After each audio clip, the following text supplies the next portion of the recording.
In this video, I want to talk about shadows. A little bit more about shadows and getting beyond drop shadows. Drop shadows are really handy, but I would say there's most circumstances where you need to work with adding a shadow or modifying a shadow. The drop shadow is not going to take care of everything. It's very, very specific. So I want to show you a few different examples of composite images where I would add shadows or where shadows are needed, and talk to you about how to do that. Starting with a fairly simple one and then working our way up to some stuff that's a little more complex. So what you're looking at right now is a photograph of a rock that I took in the Sierras. And frankly, the rock was spectacular, but nothing around it was. And if you zoom in, let me just show you a little bit about this. I've actually already enlarged this sky a little bit because, or enlarged the canvas size in order to give myself a little bit more space. You've done that before, because the sky actually ends right here. Now, what I really want to do is I want to put a different kind of sky behind, something a little more dramatic. So that's a pretty simple process. This is something we've done before, and in this case, actually, the magic wand tool is probably going to do the trick. The magic wand tool really looks at lights, darks, and color. And as long as you have a really good delineation between the two areas, the magic wand tool is often a good choice. Yeah, that is brilliant. So I'm going to go ahead and just make a mask. And you'll see, oops, that I'm the opposite. There is a sky layer underneath there, but we need to invert this first. And there we go. So, and I'll just show you quickly, I'm not going to actually make this sky, but I want to show you how this sky was constructed. This is in a group. It's called Sky 2 because I had another sky I was playing with. And I put it all in a group. These are all clipped together. So the original sky looked like this. It was kind of blue and balmy. And I wanted something more dark and fierce. So I upped the contrast. I lowered the hue and saturation, and then I played with the levels to give it this kind of intense, overcast, almost stormy look. Okay, so there we go. We've got the sky, and we've got this rock in front of it, and it doesn't quite seem to fit together. And that's because this sky is not a completely overcast sky the way it was when I shot the photo. This is a little bit of a sort of an in and out sky, and it has a little bit more light to it. And in order to make this rock feel like it belongs in this photo, I need to add some shadows to it. Now, there's lots of different ways to do it, but my recommended way, and one of the most standard ways to do this, is to add an adjustment layer. So we're going to just go ahead and add an adjustment layer for exposure. We'll add curves, and we'll go into curves. Now, we've done a little bit of this before. Remember, I'm going to change the whole layer, and then I'm going to come back. So I'm just going to darken this whole layer, and all I'm looking at, I'm not worried about how dark the clouds get, although I kind of like that. I might actually add a curves layer there. I'm just looking at how dark we're getting what I'm going to be the shadow areas in this rock. So I'm looking under here. Those look like nice shadow areas. So I'm going to come back to layers, and I'm going to go on to I'm going to go on to the layer mask, which right now is completely white, so it's revealing all of those changes. I'm going to do Command Delete, which would be Control Delete on a PC, and fill the whole thing back in with black, which always seems kind of crazy because it just puts us back where we were.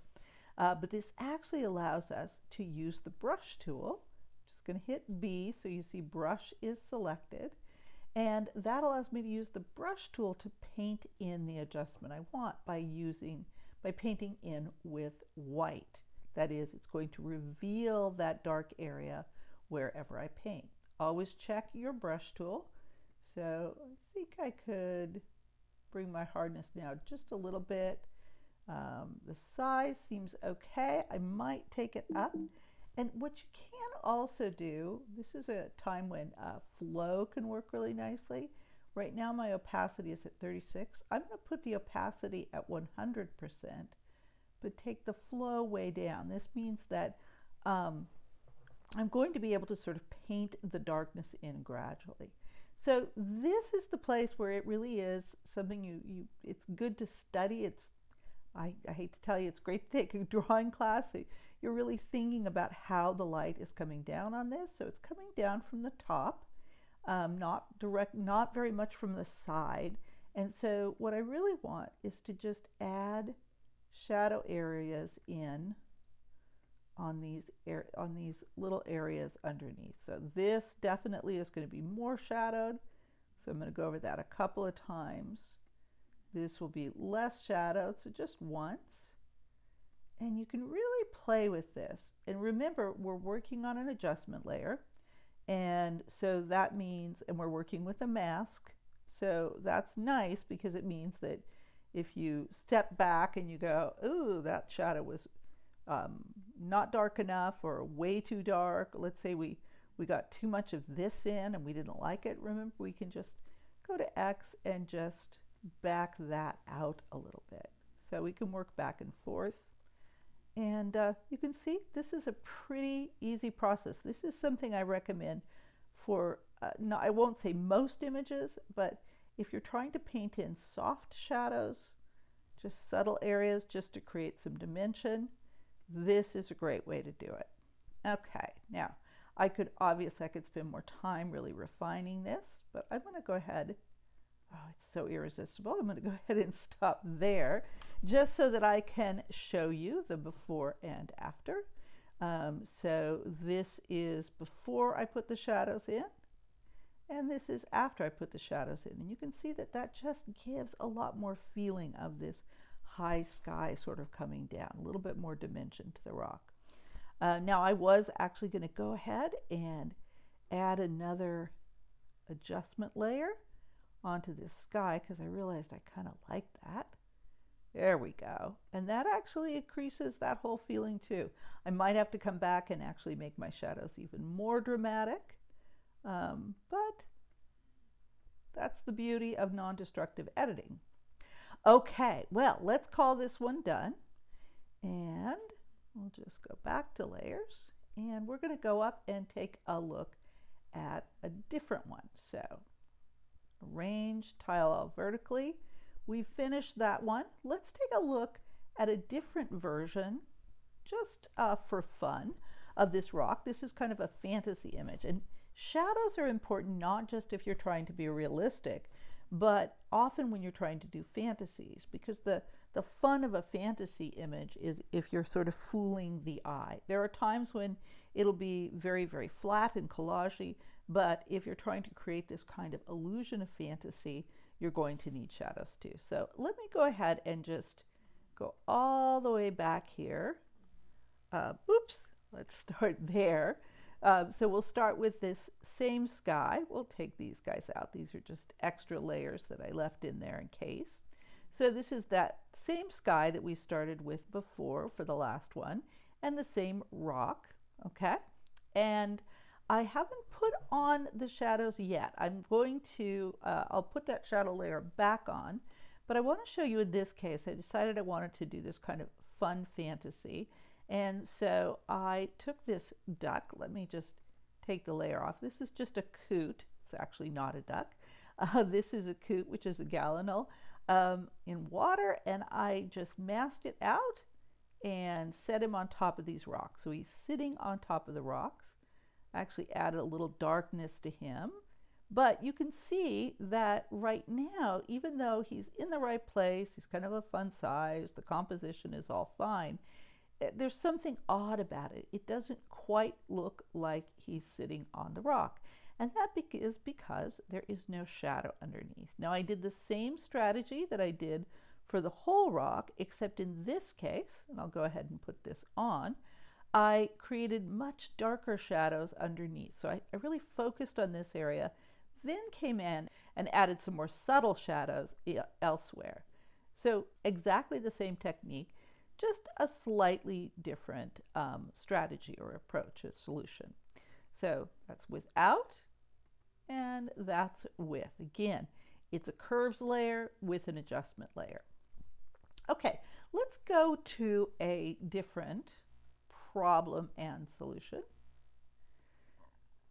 And it's right here. So I'll start with the original image, just so you can see what I was working with. So let's go to full. So I have this image that I took of part of the Acropolis when I was in Athens, Greece.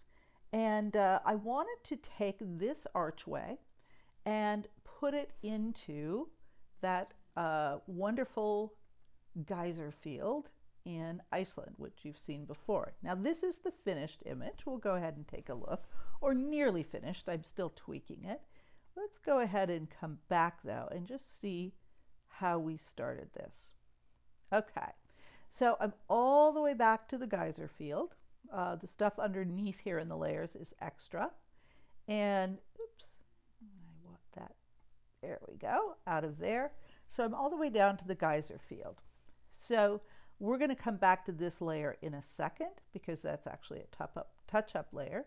But we'll add some curves and then I'll add the archway. Now, I've masked that out. It's with a smart object, which is why you can't see it there, but there actually is a mask. So trust me on all of these things. I've done a couple other little minor adjustments through smart layers.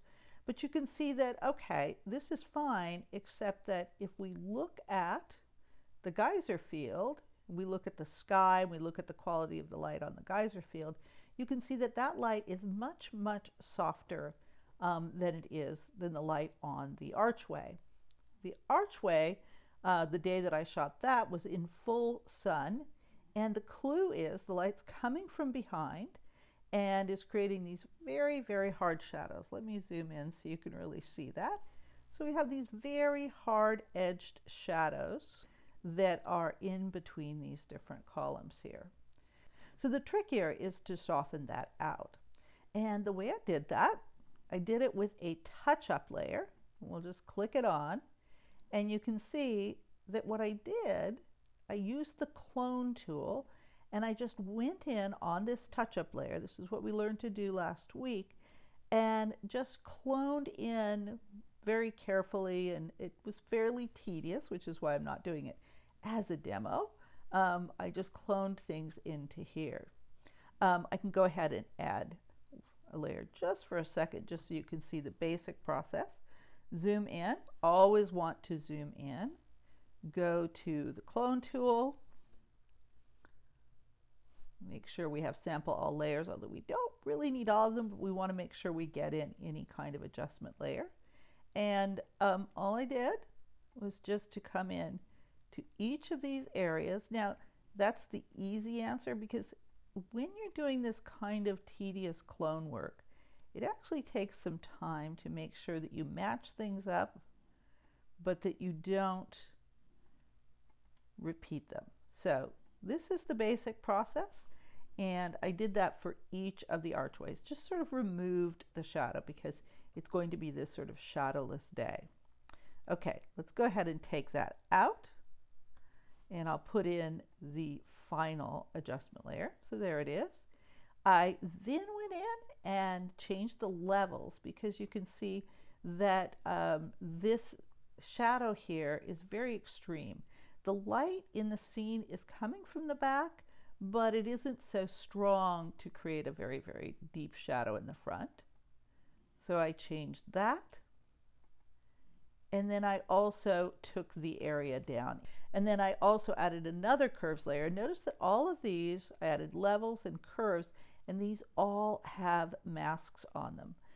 So that if you look at this, if I take the mask out, it's applied to everything. But I went in and just applied it just in these areas underneath the archway. So I'm really trying to bring that tonal range together. Erase the shadows, flatten out that tonal range so it matches the scene. One of the last things I did is I went back in, and I was just going to show you this at the last. I added another touch-up layer here just to shift that background a little bit. I added in some images from another layer. Okay, so that is a basic overview of how to use a curves or levels layer to add in or change the quality of shadows in an image. In the next video, I'm going to show you how to create actually a relatively sharp shadow and drop it into a different kind of fantasy scene.